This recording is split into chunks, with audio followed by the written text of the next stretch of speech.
The Millionaire's triplets hadn't eaten a real meal in weeks. Every nanny quit. Every trick failed. Until one woman walked in, a black nanny with nothing but kindness, patience, and a secret past. What she did on day one, it changed everything. Before diving into the story, comment where you're watching from, and don't forget to subscribe so you won't miss the latest stories. Liam, Lucas, and Lily, all 6 years old, were the children of a wealthy widower named Charles Whitmore, a powerful man with a reputation for brilliance in business but helplessness at home. After their mother, Elena, died in a car accident, everything changed. The once cheerful halls of the Whitmore estate turned silent. The laughter that had once echoed through the grand corridors vanished like smoke. The triplets changed overnight. They stopped eating. They stopped talking. They stopped smiling. Charles tried everything: therapists, playdates, child specialists, but nothing worked. Every morning, he left for work with a heavy heart, knowing that his children were growing colder and more distant with each passing day. And worst of all, they hated every nanny who walked through the door. In just 4 months, 11 nannies had come and gone. Some left after a single day, their nerves frayed beyond repair. Others stayed a week or two, only to quit with haunted eyes and shaky hands. They all said the same thing: the children were impossible. They refused meals, threw tantrums during bedtime, and stared blankly at anyone who tried to speak to them. There were no tantrums like other kids. These were different, quiet, eerie. One nanny said Liam had sat still for over an hour, eyes locked on her without blinking. Lucas once turned off all the lights in the house and sat in a closet for hours. And Lily whispered to the shadows in the corners of her room, claiming she was talking to mommy. No matter how luxurious the mansion was, with its marble floors, spiral staircases, and chandeliers imported from Italy, it had become a cold, haunted place until she arrived. Her name was Grace, a woman in her late 20s with kind eyes and a gentle voice. She wasn't the most experienced nanny, nor did she have a long list of qualifications. But there was something about her, a calmness, a warmth that felt genuine in a way that couldn't be taught. Charles had given up hope, but his assistant insisted they try one more. He agreed, expecting her to walk out like all the others. From the moment she stepped into the estate, Grace felt it, the heaviness in the air. The rooms felt too quiet. The walls seemed to listen. She met the children in the sitting room. They didn't speak, didn't look at her. Liam sat with his back to her, Lucas stared at the fireplace, and Lily clutched a worn-out doll with glassy eyes. Grace didn't try to force a smile. She didn't coo or offer treats. She simply sat on the floor in front of them, legs crossed, and pulled out a picture book. "I don't know if you want to hear a story," she said gently, "but I'm going to read it out loud anyway, just in case." She read the entire book. The children didn't react. The next day, she came back and read again, then again the day after that. Days turned into a week. Slowly, something shifted. Lucas moved an inch closer to her one morning. Lily let her hold the doll. Liam asked, just once, what the story was about. They never spoke much, but they started listening. Then they started following her around the house, at first silently, then with cautious curiosity. Grace never asked about their mother. She didn't try to pry into their sadness. Instead, she brought life back to the home in the smallest of ways. She opened the curtains, let sunlight flood in. She put music on in the background, something soft and familiar. She baked cookies and let the children help, even if they only stirred once or twice. Then one night, something remarkable happened. As she tucked Lily into bed, the little girl looked up at her with wide eyes and whispered, "Do you think Mommy still sees us?" Grace's heart clenched. She sat on the edge of the bed, brushing a strand of hair from Lily's face. "I think she sees you every day," she said. "And I think she's really proud of you." Lily nodded slowly. For the first time in months, she smiled. Just a little. The next day, Liam asked to help set the table. Lucas brought Grace a drawing, stick figures of 4 people, holding hands under a bright yellow sun. It wasn't magic. It wasn't instant. But it was real, and the mansion, once filled with silence and shadows, slowly began to feel like a home again. All because she arrived. Her name was Grace Bennett, a calm, soft-spoken woman with a warm smile and a past of her own. She didn't arrive in designer clothes. Her shoes were worn but clean, her coat a little faded from years of use. She didn't carry a polished resume filled with prestigious names or elite schools. But what she brought instead was presence, a quiet strength, a gentleness that didn't beg to be noticed but was impossible to ignore. She came recommended by a retired elementary school teacher named Mrs. Evelyn Carter, who had known Grace for years. Grace doesn't just work with children, Mrs. Carter told Charles Whitmore. She heals them. Charles was skeptical. He'd heard it all before. One nanny claimed to be a child whisperer. Another said she had worked with children who'd been through trauma. Each of them had left the Whitmore mansion defeated, some in tears, others shaking their heads in silence, as if they'd seen something they couldn't explain. But Grace was different, Evelyn insisted. She had a gift. Charles didn't believe in gifts, but he believed in desperation. And he was desperate now, so he agreed to meet her. When Grace first walked through the towering double doors of the Whitmore estate, she paused, just for a moment. The grandeur of the place didn't faze her, but she felt something else, a heaviness in the air, like grief soaked into the walls. The kind of silence that screamed. She was led to the sitting room, where the children were waiting. Liam sat curled up in a chair by the window, staring outside as if the world beyond the glass mattered more than the people inside. Lucas lay on the carpet, his back to everyone. And Lily stood perfectly still by the fireplace, clutching a tattered doll. With a button missing for an eye, most nannies would have walked in and started speaking. Tried to engage. Brought gifts, books, puppets. Tried to fill the silence with noise. Grace did none of that. Instead, she lowered herself slowly to the floor, sitting cross-legged in the center of the room. She made herself smaller, quieter, less threatening. She didn't speak right away. She just looked around at each of them, not with pity, not with fear, but with understanding. Then, in a gentle voice that felt like a whisper wrapped in a hug, she said, "I know you're not ready to eat. That's okay. But would you like to help me cook something instead?" None of them moved. Not at first. But Lily blinked. Lucas shifted his leg, and Liam glanced at her for just a second before turning away again. That one sentence, so simple, so unexpected, was the first crack in the wall. Over the next few days, Grace didn't ask them to behave. She didn't bribe them with sweets. She didn't scold them when they ignored her. She simply included them. "Can you hold the spoon while I stir? Do you think the dough needs more flour? Would you like to smell this spice? It reminds me of cinnamon rolls." At first, they only watched. Then they sat a little closer. Then they reached out, a hand, a finger, to touch the flour, the dough, the spoon. Grace never praised them too loudly, never startled their fragile trust. Charles watched from a distance, unsure what to make of it. "She's not doing anything special," he told Evelyn over the phone. "She's doing exactly what they need." Evelyn replied. Grace never brought up their mother. She didn't ask how she died. She didn't ask what the children remembered. But in the small things, in the silence between questions, in the moments she let them just be, she honored their grief. One afternoon, after a week of quiet meals and slow progress, Lily finally spoke. "Mommy used to bake cookies with us," she said softly, while kneading dough with Grace. Grace paused, smiled faintly, and whispered, "I bet hers were better than mine."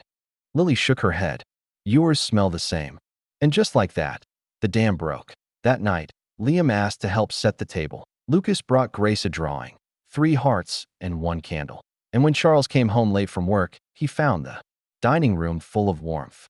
Not from the chandeliers or the firelight, but from something long missing.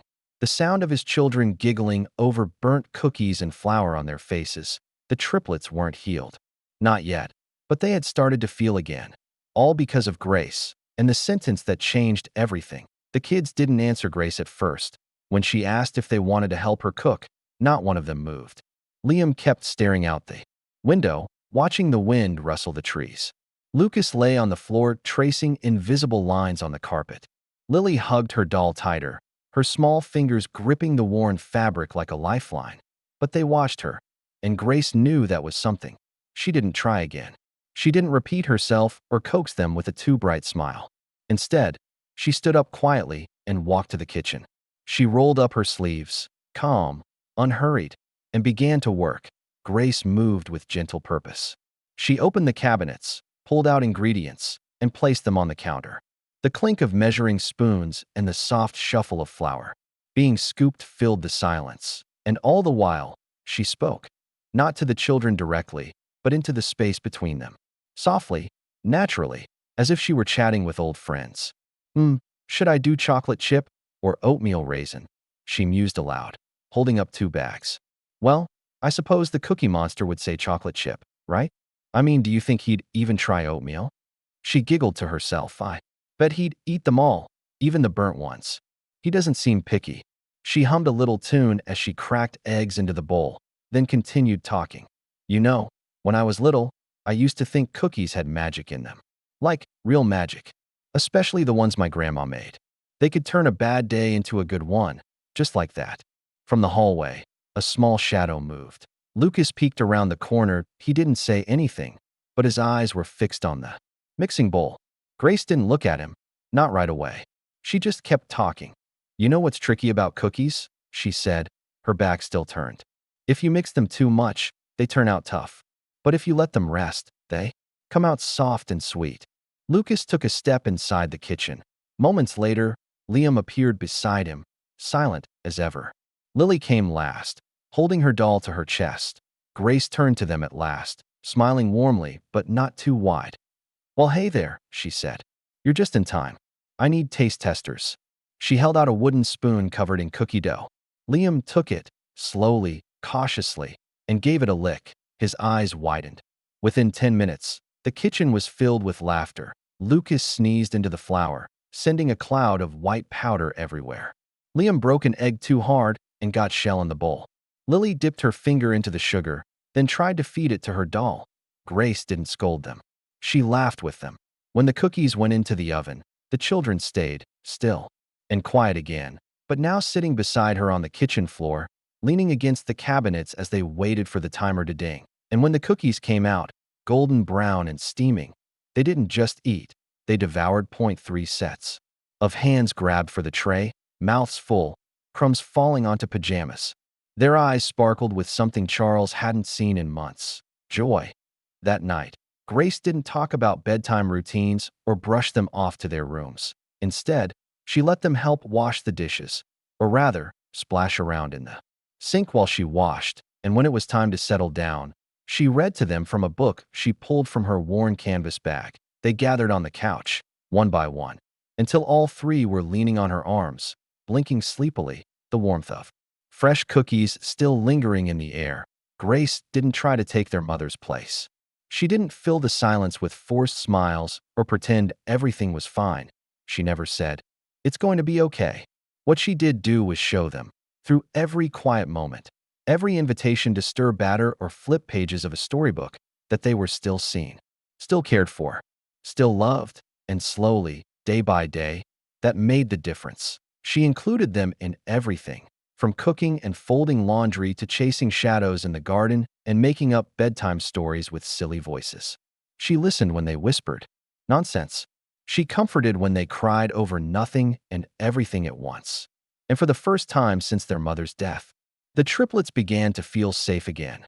All because of a woman who made cookies, told stories, and met them where they were, in silence, in sadness, and eventually, in laughter. Charles Whitmore couldn't believe what he was seeing. For months, the Whitmore mansion had been a monument to silence. After Elena's death, everything had stopped. The laughter, the music, the warmth. The children, once so full of life, had become shadows of themselves. And Charles, he had thrown himself deeper into work, locking himself away in his upstairs office and convincing himself that time would somehow fix things. But now, something had changed. From his office upstairs, he began to hear sounds that hadn't echoed through the halls in months. Giggles, soft footsteps, occasional shrieks of joy.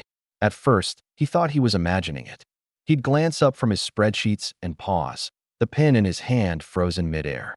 Was that laughter? And then the smell started drifting up the stairs. The kitchen, once cold and unused, now smelled like fresh banana bread, warm cinnamon, chocolate chip muffins, and even homemade soup on rainy afternoons.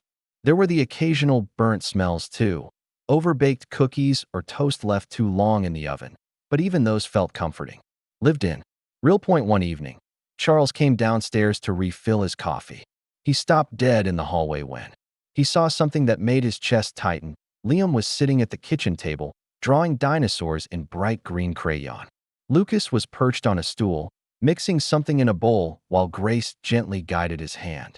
Lily was spinning slowly in the middle of the kitchen, her tattered doll in one arm and a new smile on her face. And the sound was music, not from a speaker, but from life itself, the kind that only comes from children being children again.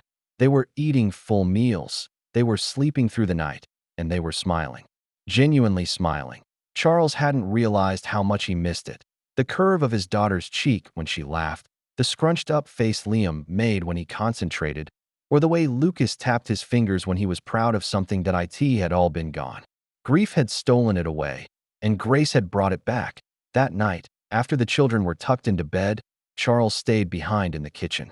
Grace was finishing the dishes, sleeves rolled up, her hair tied loosely behind her.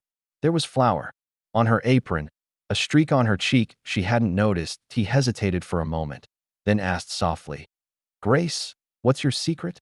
She turned, drying her hands on a towel. Her eyes met his, kind, steady, and tired in a way that showed she had poured herself fully into the work, but didn't regret a second of it. "There's no secret," she said gently. "Children don't need control, Mr. Whitmore. They need connection."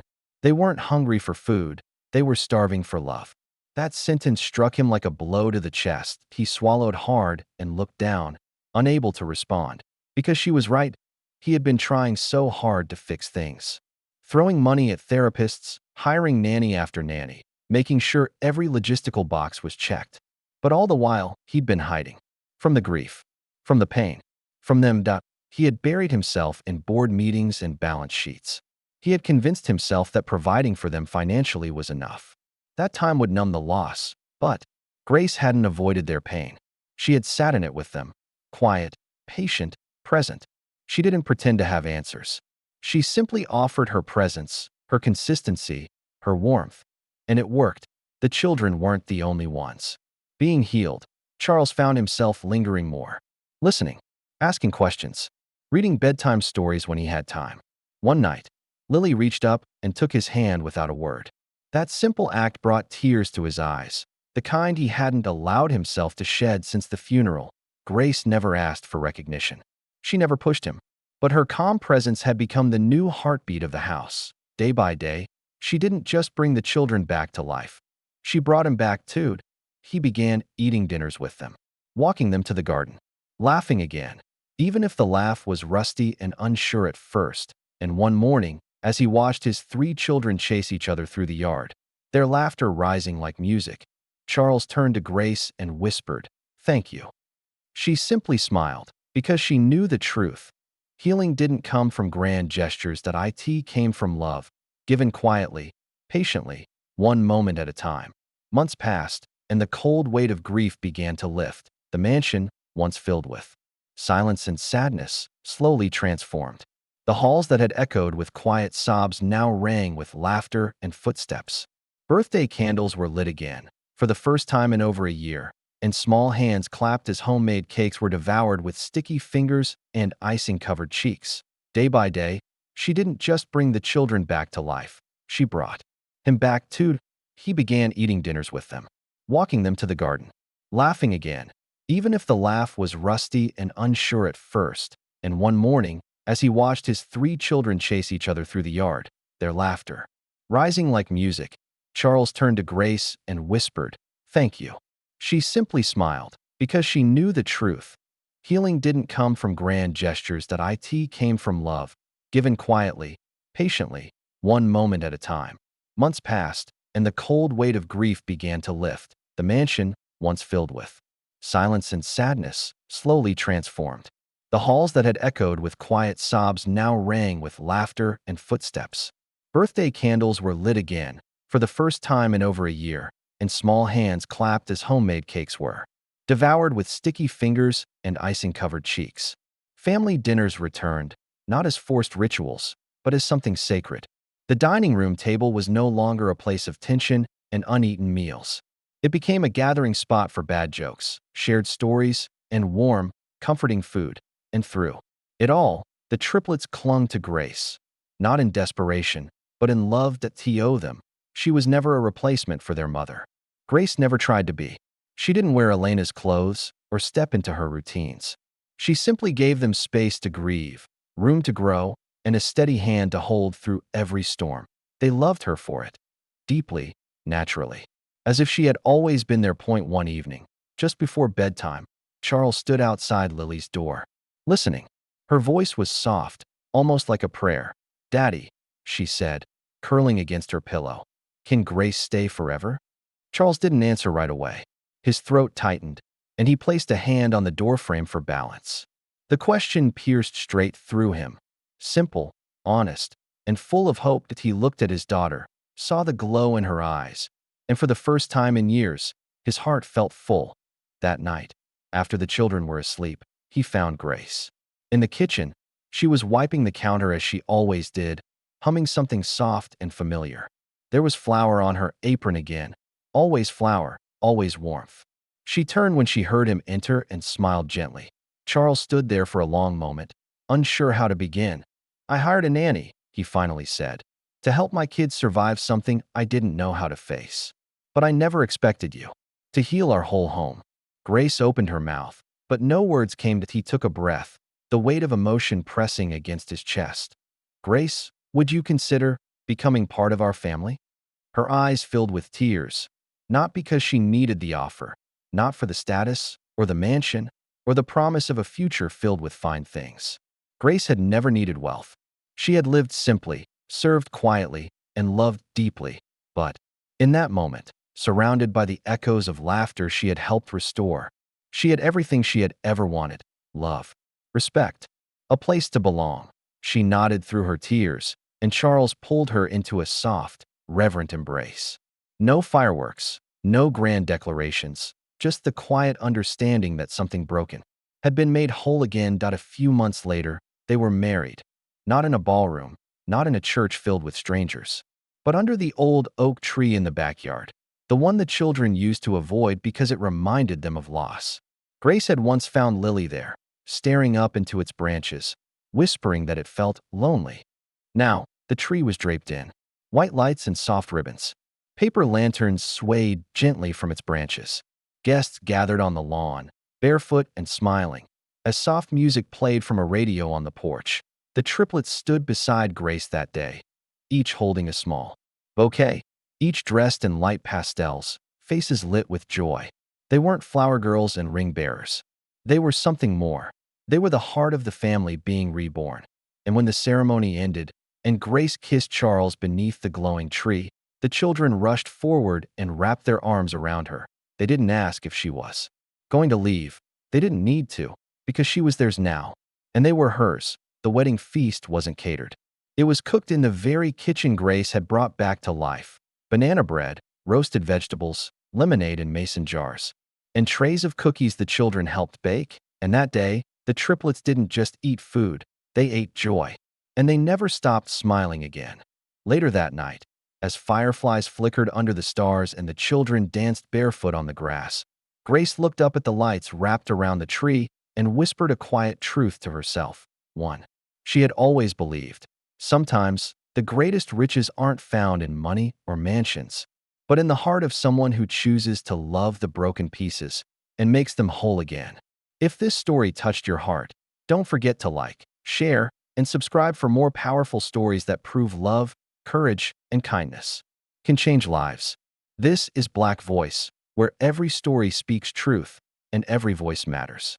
See you in the next one.